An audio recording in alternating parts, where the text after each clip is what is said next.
Bismillahirrahmanirrahim. Alhamdulillah rabbil alamin. Wassalatu wassalamu ala asyrafil anbiya'i wa mursalin wa ala alihi wa sahbihi ajma'in. Qala rabbi shrah li sadri wa yassir li amri wahlul 'uqdatam min lisani yafqahu qawli, amma ba'd. Alhamdulillah, setinggi syukur pada Allah. Salawat dan salam kepada baginda Rasulullah sallallahu alaihi wasallam. Yang dikasihi kepimpinan masjid, Imam Bilal, para asatizah, muslimin muslimat yang dirahmati Allah sekalian. Malam ni kita tak sambung pengajian sirah, tapi oleh kerana berbaki lagi 6 hari 12 Rabiul Awal, jadi marilah pada malam ni sama-sama kita merenung akan kisah wafatnya baginda Rasulullah sallallahu alaihi wasallam pada tanggal 12 Rabiul Awal.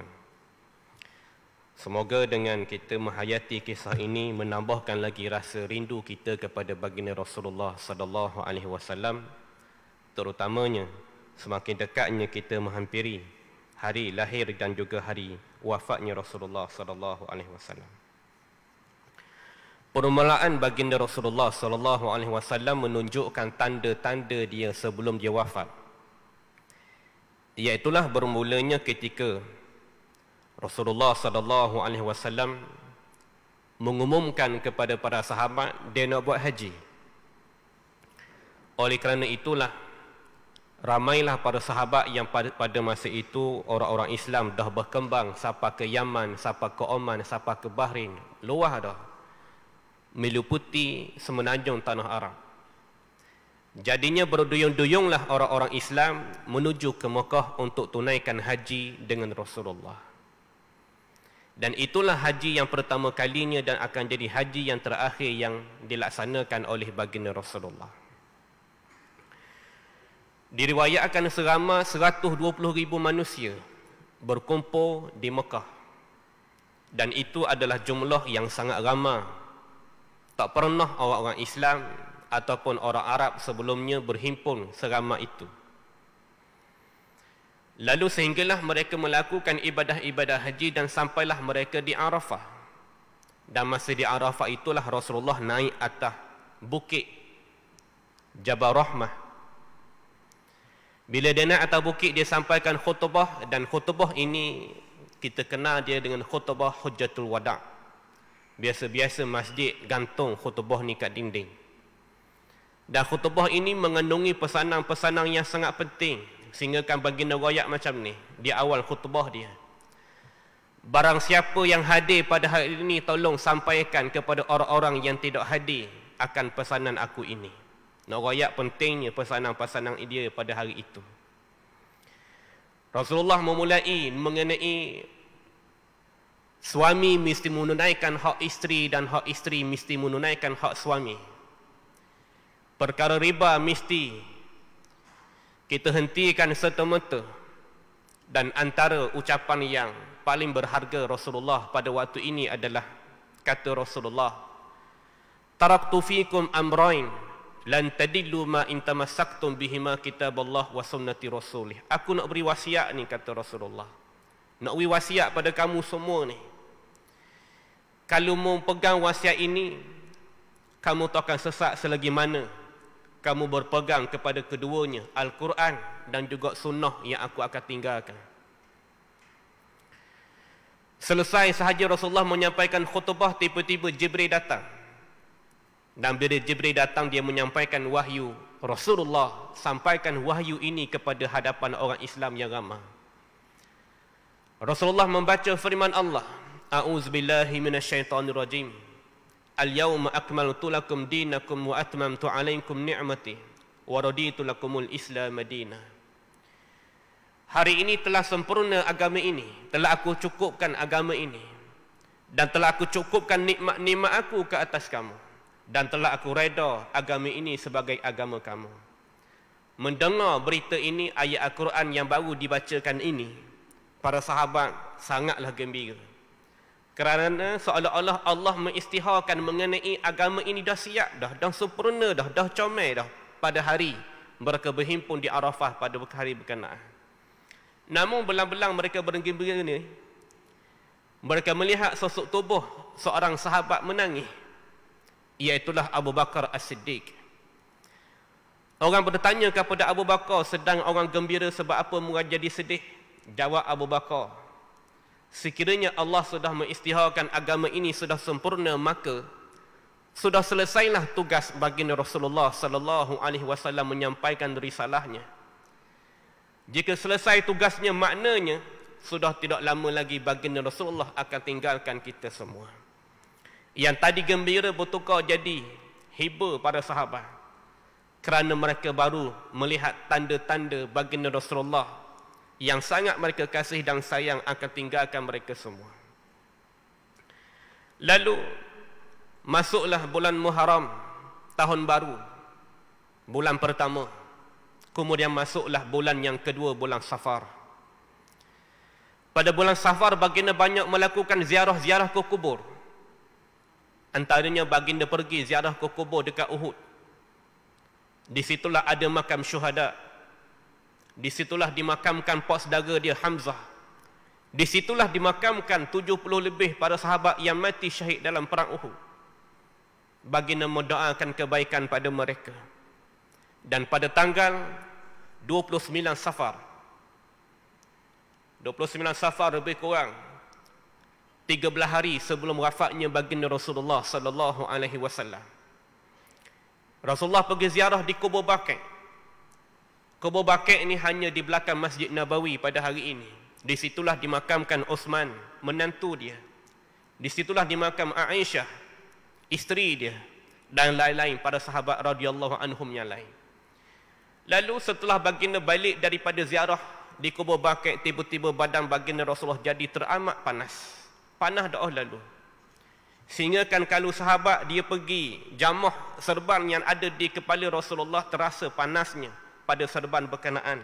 Kerana sangatlah panas tubuh baginda Rasulullah sallallahu alaihi wasallam.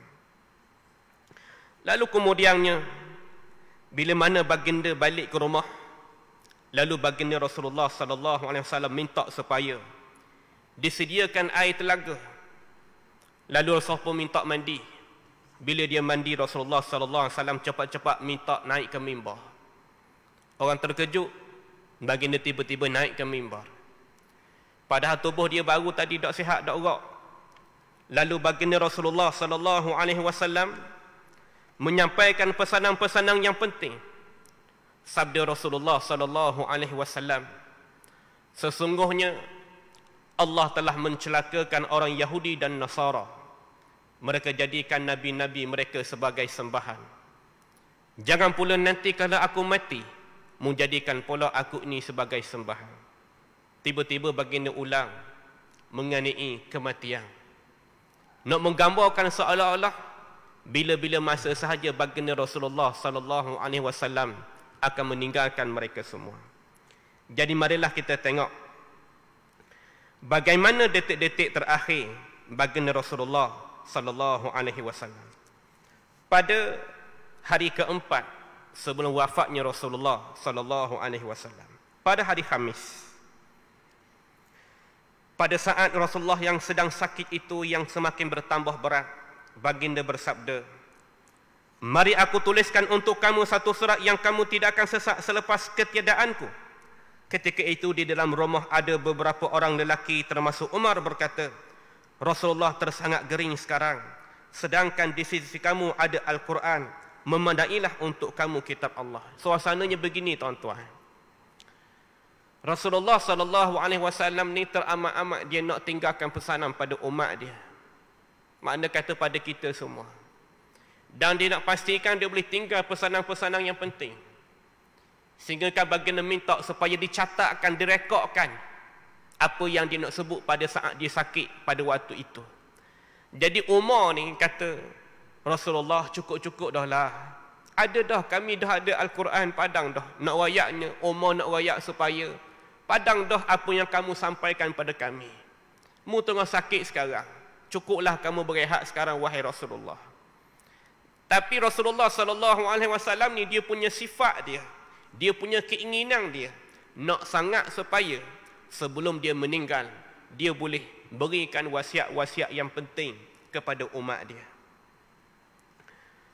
Lalu,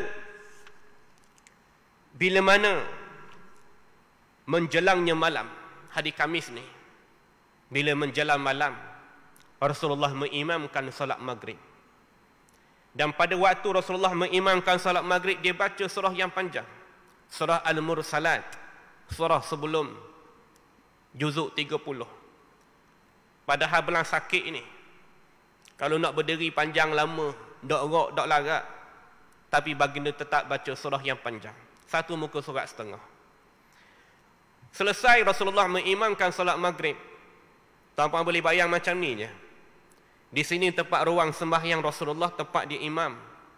Kalau sekarang jadi raudah, kalau orang buat umrah, itulah raudah kapet hijau. Dan di tepi itu ibaratnya tingkap itulah pintu rumah Rasulullah sallallahu alaihi wasallam. Jadi lepas pada dia selesai sembahyang, dia balik ke rumah dia.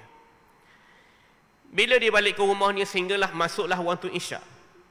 Lalu Rasulullah tanya pada Aisyah, orang mayang dok lagi wahai Aisyah? Aisyah jawab macam mana? Dok lagi, orang tengah tunggu kamu belaka wahai Rasulullah. Pada masa itulah baginda gagahkan diri dia untuk bangun. Dan di saat dia menggagahkan diri itulah waktu dia nak melangkah. Tiba-tiba tubuh baginda jadi lemah. Lalu dia rebah. Kemudian langsunglah pengsang pada waktu itu. Pengsang. Bila demikian, para sahabat yang masih setia menunggu Rasulullah mengimamkan solat, masih sabar menunggu kalau baginda boleh sedar semula. Lalu baginda sedar. Baginda tanya Aisyah, orang mayang dok lagi? Kata Aisyah, dok mayang lagi, tengah tunggu mu belaka. Memandangkan tuan-tuan, Rasulullah tak pernah gagal mengimamkan solat kepada mereka semua. Lalu baginda gagahkan diri semula nak pergi melangkah menuju ke tempat ruang solat. Pada saat itulah tubuh dia kembali lemah dan rebah dan pengsang kali keduanya. Lalu para sahabat ni sabar lagi. Dan buat kali ketiganya baginda sedar semula. Bila dia sedar, dia gagahkan diri dia untuk melangkah menuju ke ruang solat. Buat kali ketiganya, kembali dia rebah, pengsang semula. Bila macam ni keadaannya menandakan tubuh Rasulullah dan memang teramat lemah dah. Memang lemah sangat-sangat. Barulah diminta pada waktu itu Abu Bakar As-Siddiq untuk mengimamkan solat kepada seluruh umat Islam pada waktu itu. Inilah nak jadi cerita mulanya Abu Bakar ditunjuk sebagai imam bila mana Rasulullah tidak mampu mengimamkan solat. Cuma Abu Bakar ni sehinggakan Aisyah ngepek kat Rasulullah. Buat apa pilih ayah aku, dia kata. Sebabnya bila mana Abu Bakarnya dia jadi imam, dia setiap kali dibaca ayat-ayat Al-Quran jadinya panjang mayang. Pasal setiap kali dia nak menjedahkan ayat-ayat Al-Quran, pandangan menangis je. Menangis semua dah sudah. Boleh jadi dia mengenangkan keadaan tubuh seorang Nabi yang sangat dia kasih, yang merupakan sahabat waktu berlakunya peristiwa hijrah dan sepanjang perjuangan dia. Lalu tuan-tuan, itu hari Khamis menjelang dah, kemudiannya hari Sabtu. Baginda dah lama berehat ni, duduk di rumah je sembahyang.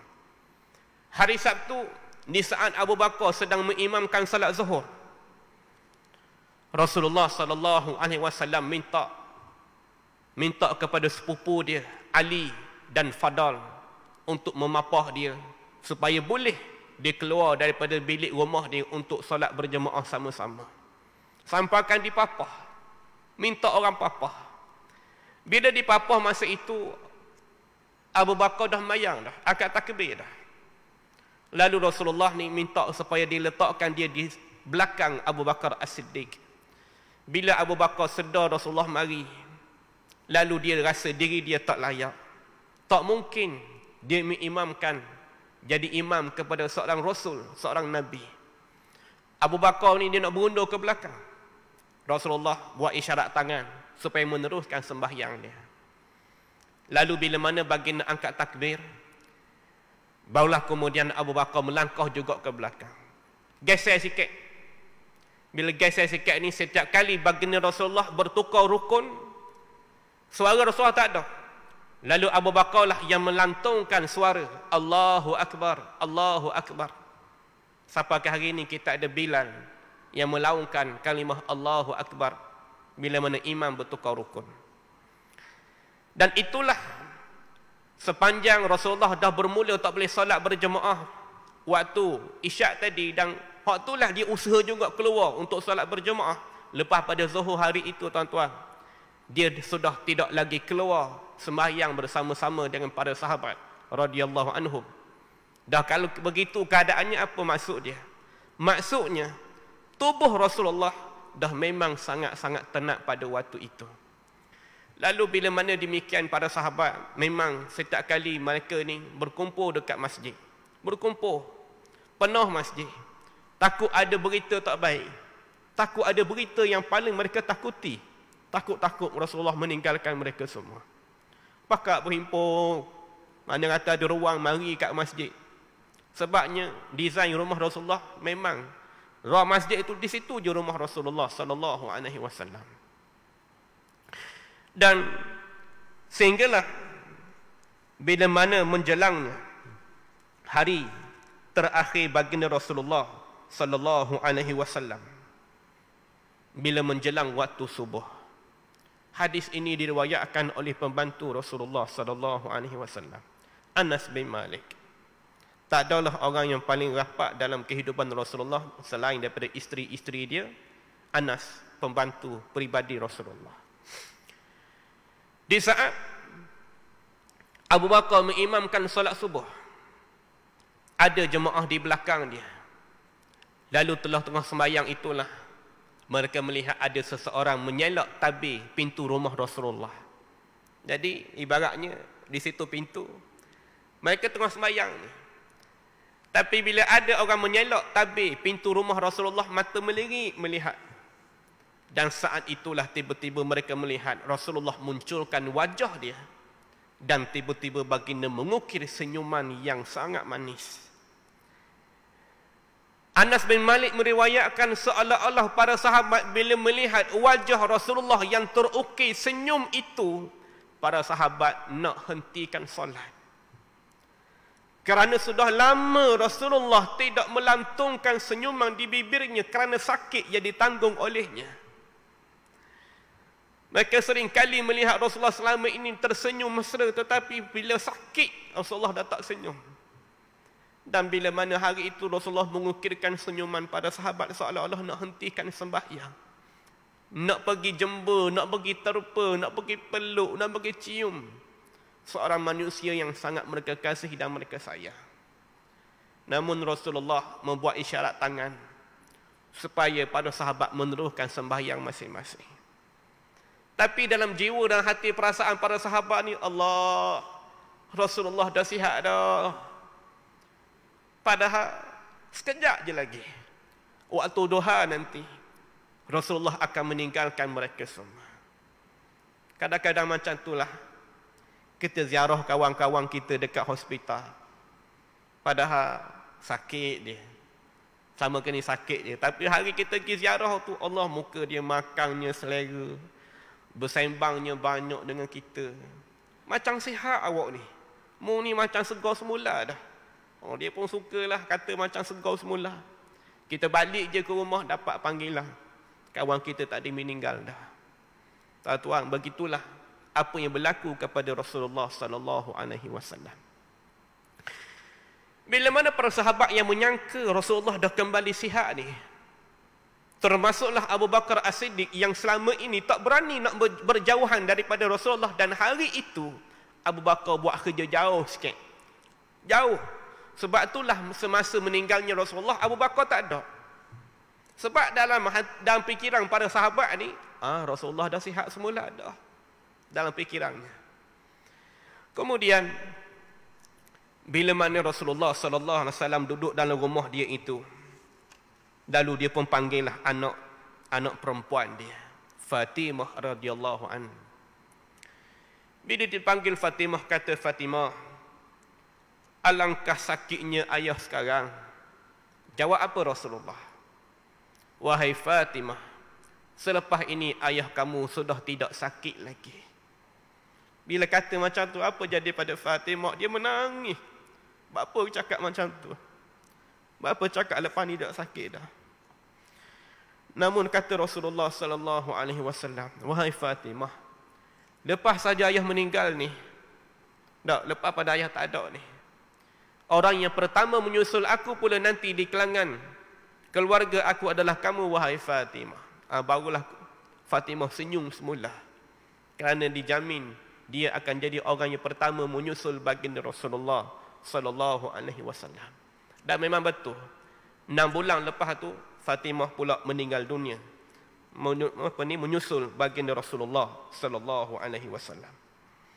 Dan selanjutnya baginda panggil isteri-isteri dia, dan kemudian dia panggil cucu kesayangan dia Hasan dan Husain. Dia beri nasihat-nasihat yang penting kepada Hasan dan Husain. Dan baginda menceritakan juga kepada Aisyah, wahai Aisyah, aku ni, benarnya aku ni, kata dia, baru dia buka cerita, sebenarnya aku ni sakit sebab hari itu waktu di Khaybar aku dijamu oleh seorang wanita Yahudi. Rupa-rupanya wanita Yahudi ni, tuan-tuan, dia kata apa, kalau betul Muhammad ni utusan Allah, mesti ada Jibril yang akan beritahu.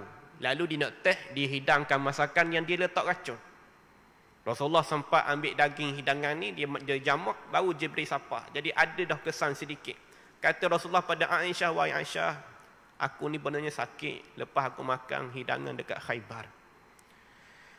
Lalu kemudian Rasulullah sallallahu alaihi wasallam sebelum wafat dia pada waktu duha itulah beliau meninggalkan pesanan yang teramat penting sangat, yang baginda ulang 3 kali. Apa sabda baginda Rasulullah sallallahu alaihi wasallam? Kata Rasulullah, peliharalah solat, peliharalah solat, peliharalah solat. Baginda pesan mengenai satu ibadah yang maha penting dalam kehidupan kita. Jaga sembahyang. Tak ada pesanan lain. Tak ada pesanan lain melainkan dia boleh menyebut mengenai sembahyang. Tuan-tuan, alangkah gembiranya kita, alangkah bersyukurnya kita. Apa jadi pada kita pada hari ini? Apa yang dah kita lalui selama ini? Allah tetapkan jalan kita seperti ini hari ini. Allah jadikan kita salah seorang umat Muhammad. Allah jadikan kita ini lahir daripada zuriat ibu kita, zuriat ayah kita. Kita tak kenal apa satu, kita tak tahu apa satu, tiba-tiba ayah kita melaungkan Allahu Akbar saat dilahirnya kita. Mengiqamahkan kita. Membesarnya kita dalam lingkungan keluarga kita, kita sedang merangkak atas sejadah pak kita.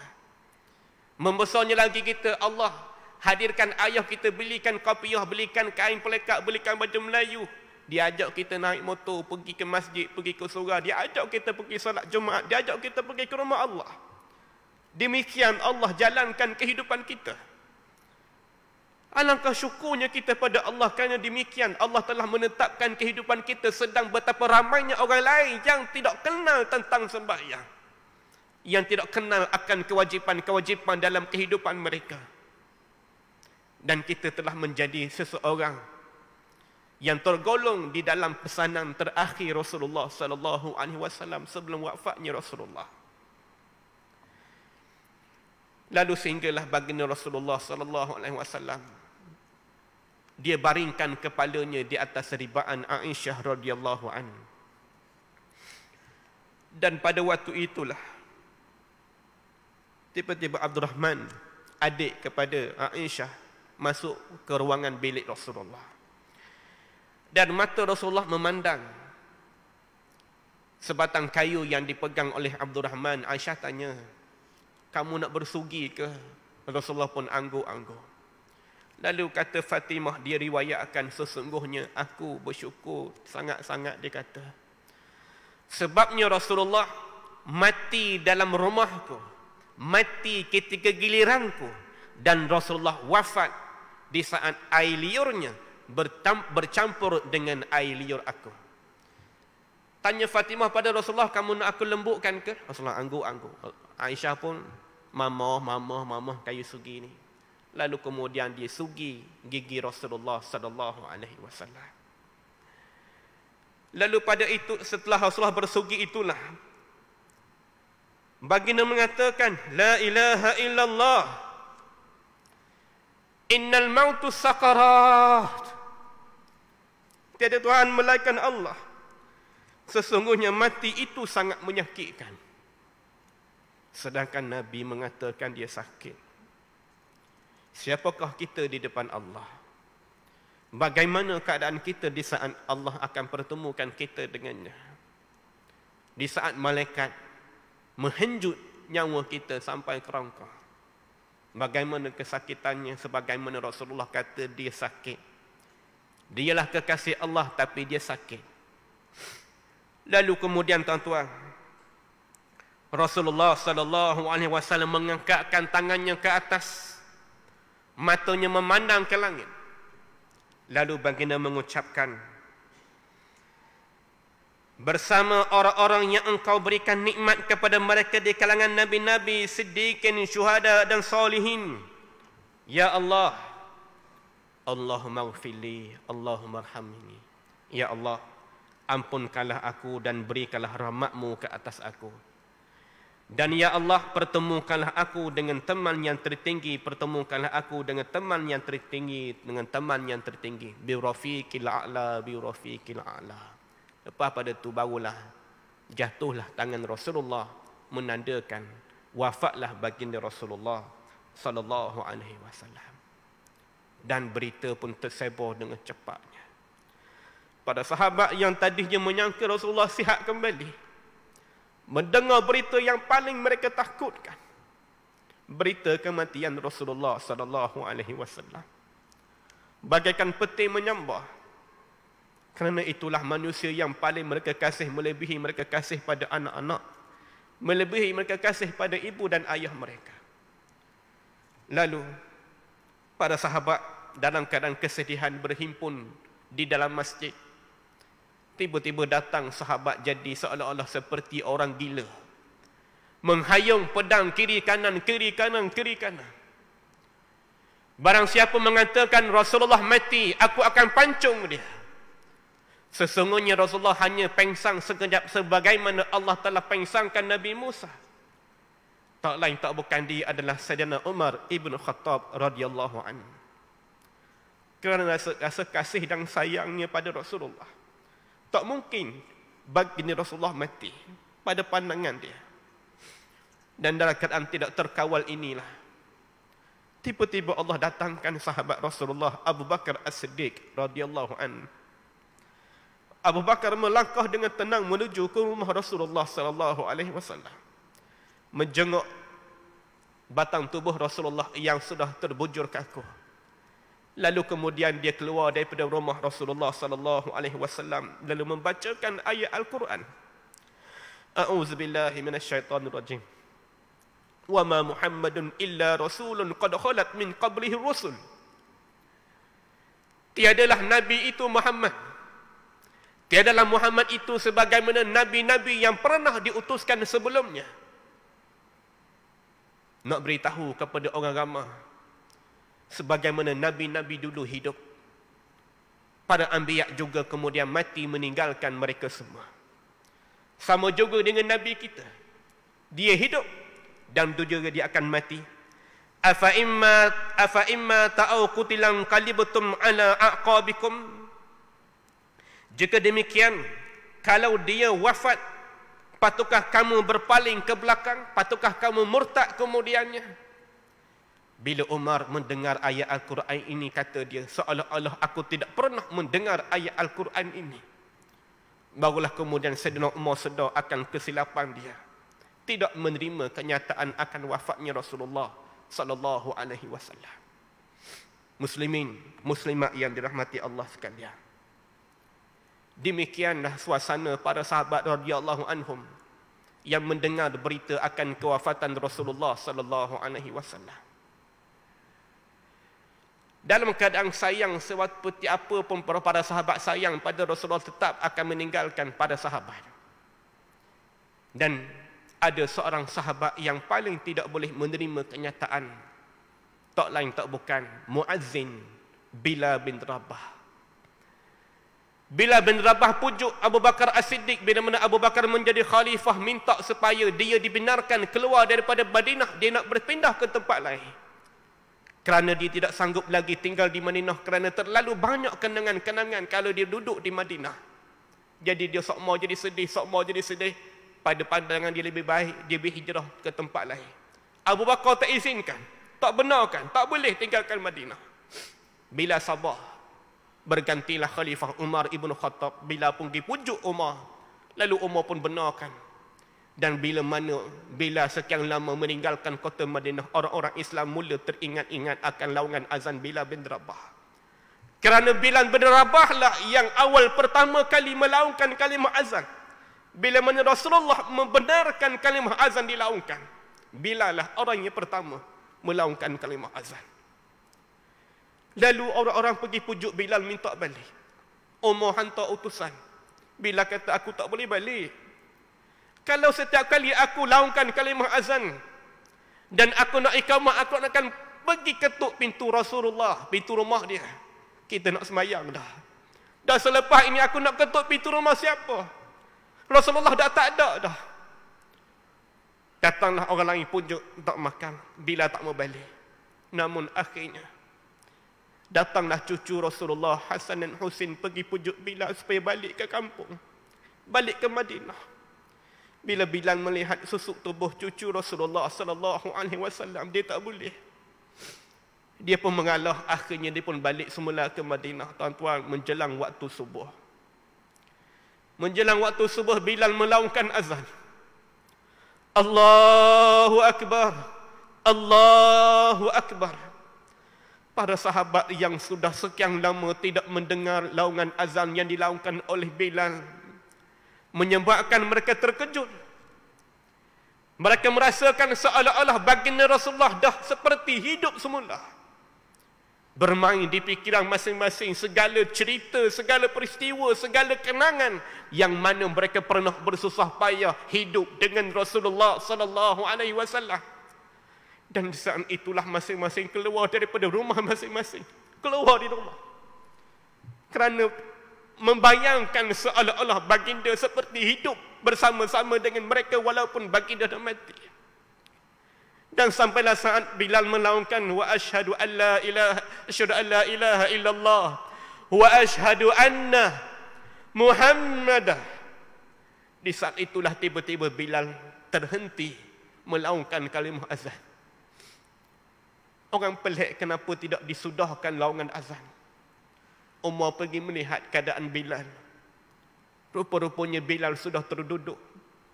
Dan Bilal tidak mampu mengukatkan kalimah wa asyhadu anna Muhammadar Rasulullah kerana tersangat kasih, tersangat mengenangkan akan Nabi yang telah membimbingnya selama ini. Allahu Rabbi. Tuan-tuan, demikian kisah pada sahabat yang sangat kasih dan sayang pada baginda Rasulullah. Dan kita hari ini berbaki 6 hari menuju hari Maulid. Bukan kerana hari Maulid baru kita nak ingat Rasulullah. Bukan kerana hari Maulid. Tetapi mujur baru ada hari Maulid menyebabkan seluruh masyarakat Islam, tak kira tua, muda, kecil, muda, semuanya perasan dan semuanya sedar bahawa ini hari lahirnya Rasulullah dan ini hari wafatnya Rasulullah sallallahu alaihi wasallam. Saya tutup dengan satu kisah.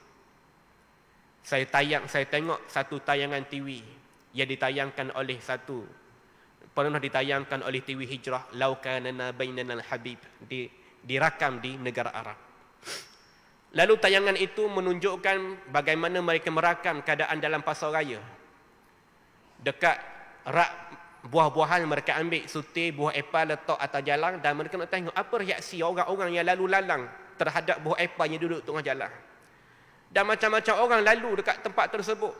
Ada tersadong dekat troli, ada yang tersebat dekat kaki dan sehinggalah muncul seorang remaja perempuan tengah bawa bakul dan dia nampak di depan ada buah apple. Dan dia pun pungut buah apple ni, letak semula atas rak. Lalu bila mana TV ni tengok budak perempuan ni ambil mula buah ni, lalu serbu ke arah perempuan ni dan bertanya dan macam-macam soalan. Rupa-rupanya ada satu hadis, laqad ra'aitu rajulan yataqallabu fil jannah fi syajaratin qata'aha min zari tariqan tuzinas. Sesungguhnya kata Rasulullah, aku pernah melihat seorang laki-laki bernikmat-nikmat dalam syurga hanya kerana dia pernah mengalihkan sebatang ranting yang menyusahkan orang di tengah jalan. Wahai adik, tadi kamu buat perbuatan yang sangat mulia. Dan adik, saya nak beritahu, kata pengacara, kalaulah di saat ini adanya Rasulullah di samping adik, adik nak cakap apa pada Rasulullah sallallahu alaihi wasallam? Dan adik ini tidak mampu berkata-kata. Dia mengunci mulut dia, melainkan menitiklah air mata di pipi dia. Kerana rupa-rupanya telah melakukan satu perbuatan yang sangat mulia di sisi Allah Subhanahu wa taala. Maka tuan-tuan, alangkah sedihnya tak datang dan tak hadir rasa rindu dalam diri kita. Kerana apa tak datang rasa rindu, tuan-tuan? Kerana mungkin kita masih lagi tak ada kasih dan sayang kepada Rasulullah. Dan kenapa tak ada kasih dan sayang? Kerana tak ada, kita belum kenal betul-betul akan batang tubuh, akan betapa seorang Nabi ini sangat kasih dan sayang pada umat dia. Dan begitu jugalah kita akan sedih kalau demikian anak-anak kita langsung tak kenal akan Rasulullah, langsung tak kenal siapa anak-anak Rasulullah, langsung tak kenal siapa isteri Rasulullah, langsung tidak mengenali perjuangan hidup Rasulullah sallallahu alaihi wasallam. Dan moga-moga bersempena Maulid pada hari ini, pada beberapa hari lagi, kita ambillah pedoman supaya kita menambahkan lagi pengetahuan kita, supaya tujuannya tak lain tak bukan melainkan untuk kita ini seorang umat yang sangat kasih dan sayang kepada Rasulullah sallallahu alaihi wasallam. Jadi sampai sini sajalah pertemuan kita, pengajaran renungan daripada detik-detik akhir Rasulullah sallallahu alaihi wasallam. Yang baik datang daripada Allah, lemah dan kurang datang daripada diri saya sendiri. Wabillahi taufiq wal hidayah. Assalamualaikum warahmatullahi taala wabarakatuh.